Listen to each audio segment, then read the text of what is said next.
मनुष्य के बर्बादी के 8 महाकारण जान लिया तो जिंदगी में कभी भी दुखी नहीं रहोगी। तो आइए दोस्तों, श्री कृष्ण भगवान ने गीता में स्वयं क्या कहा मनुष्य के बर्बादी के 8 महाकारण के बारे में। दोस्तों, अधूरा ज्ञान बीज के समान होता है। जानने के लिए वीडियो को पूरा ज़रूर देखिएगा। तो आइए, वह कौन सा कारण है जिससे मनुष्य अपना ज़िंदगी बर्बाद कर देते हैं, तबाह कर देते हैं। तो दोस्तों, पहला कारण है मनुष्य के बर्बादी का क्रोध है। क्योंकि कहा जाता है क्रोध ही मनुष्य का सबसे बड़ा शत्रु है, सबसे बड़ा दुश्मन है। क्योंकि जो भी व्यक्ति यदि क्रोध के आवेश में आ जाता है तो वह व्यक्ति अपने से बड़ों का सम्मान नहीं करता है, वह ठीक तरह से बात तक नहीं करता है। यहाँ तक कि अपने माता पिता से अब शब्द कहने लगते हैं, उसे आंख दिखा दिखा कर बातें करने लगते हैं। यहाँ तक कि कभी कभी उनकी हत्या भी कर देते हैं, जबकि ऐसा करना सबसे बड़ा पाप माना गया है। दोस्तों, इतना ही नहीं, जो भी व्यक्ति क्रोध के आवेश में आता है तो वह व्यक्ति अपना गुरु का भी अपमान कर देता है, उनकी हत्या कर देता है, किसी की बात को नहीं मानता है, अपना आप को वह बड़ा समझने लगता है। आइए, अब अगला कारण है बर्बादी का अहंकार। यदि आप कितना भी बड़ा क्यों ना हो जाए, यदि आप अहंकार करते हो तो आपका संपूर्ण विनाश हो जाएगा। इसलिए व्यक्ति को कभी भी अहंकार नहीं करना चाहिए, चाहे वह व्यक्ति कितना भी बड़ा क्यों ना हो जाए। सभी से हमें अच्छी तरह से बात करना चाहिए। आइए, अब अगला विनाश का कारण क्या है। अगला कारण है दोस्तों लोभ। कहा जाता है कि लोभ ही पाप का जड़ है, जिससे मनुष्य अपना ज़िंदगी बर्बाद कर देता है। मनुष्य को जो कुछ मिला है उतना में ही खुश रहना चाहिए, उससे अधिक मांगने नहीं चाहिए। आइए, अब अगला कारण क्या है बर्बादी का। हिंसा करना, किसी से देखकर जलना। कोई भी व्यक्ति यदि किसी को देखकर हिंसा करता है, जलता है, तो वह व्यक्ति हमेशा पीछे रह जाता है, कभी भी वह व्यक्ति आगे नहीं बढ़ पाएगा। इसलिए दोस्तों, कभी भी किसी को देखकर हिंसा नहीं कीजिए, आप प्रयत्न कीजिए आगे बढ़ने का। आइए, अब अगला कारण है पराय स्त्री पर हाथ लगाना।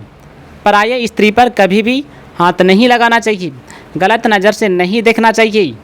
अब आइए दोस्तों, अगला कारण क्या है जिससे मनुष्य का सर्वनाश हो जाता है।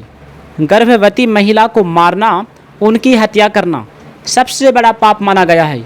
अगला कारण है दोस्तों आलस्य। जो भी व्यक्ति आलस्य करेगा वह अपना ज़िंदगी में कई गुना पीछे हो जाएगा। इसलिए हमें यदि आगे बढ़ना हो तो हमें कभी भी आलस्य नहीं करना होगा, आलस्य को त्यागना पड़ेगा। इसलिए स्वामी विवेकानंद जी कहते हैं कि महान कार्य से महान कार्य सिद्ध होते हैं। भगवान श्री कृष्ण गीता में क्या कहते हैं, आइए जानते हैं। हर मनुष्य को जानना चाहिए। भगवान श्री कृष्ण कहते हैं कि सांसारिक क्रियाओं में फंसे लोगों को कभी तृप्ति नहीं मिलती। तृप्ति केवल परमात्मा के अर्पण से ही प्राप्त हो सकती है। मनुष्य के पास जो कुछ सुख सुविधाएं, भोग आनंद की सामग्री है, वह परमात्मा के रूप में मौजूद इस विशाल संसार की सेवा के लिए है। लेकिन लोग इसे अपना मानकर भोगते रहते हैं और मालिक की बजाय इनके गुलाम हो जाते हैं। इस सामग्री को खोने पाने को वे अपना खोना पाना या बनना बिगड़ना मानने लगते हैं। यही उनके विनाश का कारण है। जब मनुष्य स्वयं को भगवान के प्रति समर्पित कर देता है तो चाहे कैसी भी प्रतिकूल या अनुकूल परिस्थिति आए, वह सब भगवान की कृपा और दया में बदल जाती है। भगवान श्री कृष्ण कहते हैं, सबसे बड़ी शक्ति मन की है, परंतु मन एक चंचल घोड़े की भांति कभी स्थिर नहीं होता। चित्र वृत्तियों का विरोध करके जो भी व्यक्ति मन पर काबू पा लेता है, वह व्यक्ति संसार का सर्वश्रेष्ठ बन जाता है। उनसे टक्कर लेने वाला कोई नहीं होता है। अपने कर्म की अच्छाई और बुराई को हर क्षण परखते रहना चाहिए। अपने कर्म को परखने के लिए मनुष्य के पास एक ही कसौटी होना चाहिए। ओ ये सोचे कि यदि इसी समय मेरा मृत्यु हो जाए तो मेरा यह कर्म किस गिनती में आएगी। इसलिए यदि कोई भी भूल हो जाए तो तत्काल सुधार लेना चाहिए। ये कभी नहीं सोचे कि आज की भूल को कल सुधार लूँगा। कभी कभी काल कल का समय नहीं देता। कर्म के मार्ग पर चलने के लिए ज्ञान का प्रकाश होना आवश्यक है। यदि ज्ञान का प्रकाश न हो तो अंधकार पूर्ण मार्ग पर धर्म एक अंधे की भांति भटक सकता है। जहाँ जीवन है वहाँ मृत्यु है, जहाँ मंगल है वहीं अमंगल है। केवल सुख पकड़ने जाओगी तो उसी के छाया में दुख अवश्य पाओगी। अब आइए दोस्तों, भगवान श्री कृष्ण क्या कहते हैं। भगवान श्री कृष्ण कहते हैं, जो भी व्यक्ति भगवान को नहीं मानता वह कितने भी शुभ कर्म कर ले, अंत में सब बेकार हो जाते हैं, क्योंकि फल की इच्छा से किए गए कर्म बारंबार व्यक्ति को दुख और अशांति की ओर धकेल देते हैं। जो लोग अपनी स्वार्थ पूर्ति में, अपनी इच्छा पूर्ति में, अपने जीवन को धन्य बनाने में लगे रहते हैं, दूसरों को कितना दुख हो रहा है, दूसरों की कितनी हानि हो रही है, इसकी उन्हें जरा भी चिंता नहीं। वे आसुरी स्वभाव वाले होते हैं।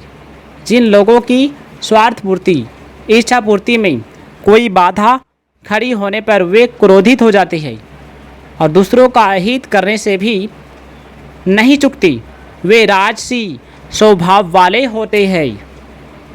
वैदिक रीति से किए जाने वाला यज्ञ, मंत्र, औषधि, धृत, अग्नि, ओंकार सब कुछ मैं ही हूँ।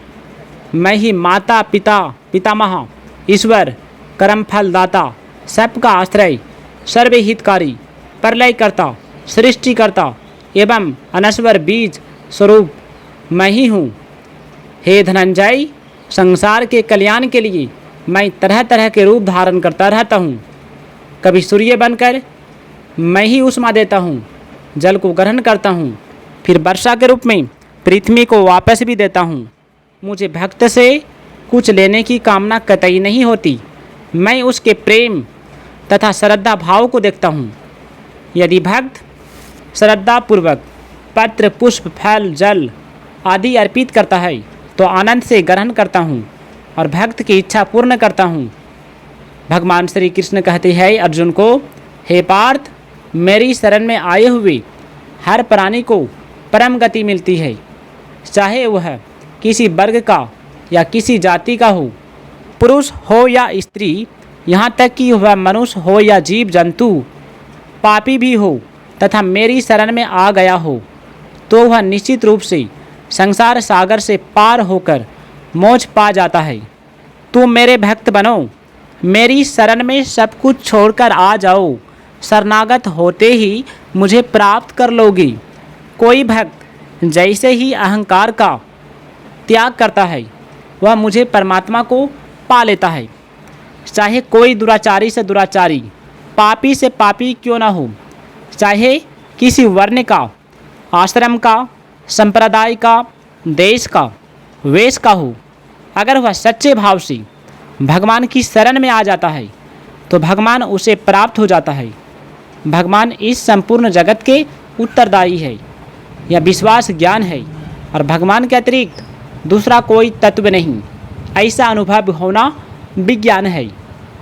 जो मनुष्य ज्ञान और विज्ञान के भेद को समझ लेते हैं वे भगवान में तत्लीन होकर उनके ही स्वरूप हो जाते हैं। संसार के साथ हमारा संयोग और परमात्मा के साथ हमारा वियोग कभी हो ही नहीं सकता।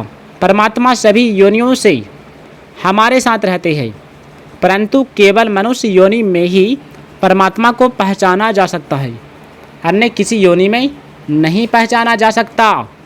आइए भगवान श्री कृष्ण ने क्या कहा। भगवान श्री कृष्ण की उपासना लोग तरह तरह की क्रियाओं से करते हैं। कोई लोग प्रसाद चढ़ाकर, नृत्य द्वारा, भजन द्वारा, यज्ञ, हवन, तप, दान द्वारा करते हैं, लेकिन भगवान भाव के भूखे होते हैं। अगर शुद्ध भाव से भगवान की उपासना की जाती है तो वे जल्दी प्रसन्न हो जाते हैं। भगवान कृष्ण ने कहा, अर्जुन तुम मेरे भक्त बनो, अतः जो गोपनीय राज विद्या रूपी ज्ञान है वही तुम्हें समझाता हूँ। उसे जानकर तुम पुनर्जन्म के चक्र से सदा के लिए छूट जाओगी। तो दोस्तों आगे की बात मैं अगला वीडियो में बताऊंगा। दोस्तों यदि वीडियो अच्छा लगे तो वीडियो को लाइक कीजिएगा, चैनल को सब्सक्राइब कीजिएगा और कमेंट में जय श्री कृष्ण लिखने ना भूलिएगा। जय श्री कृष्ण, जय श्री कृष्ण।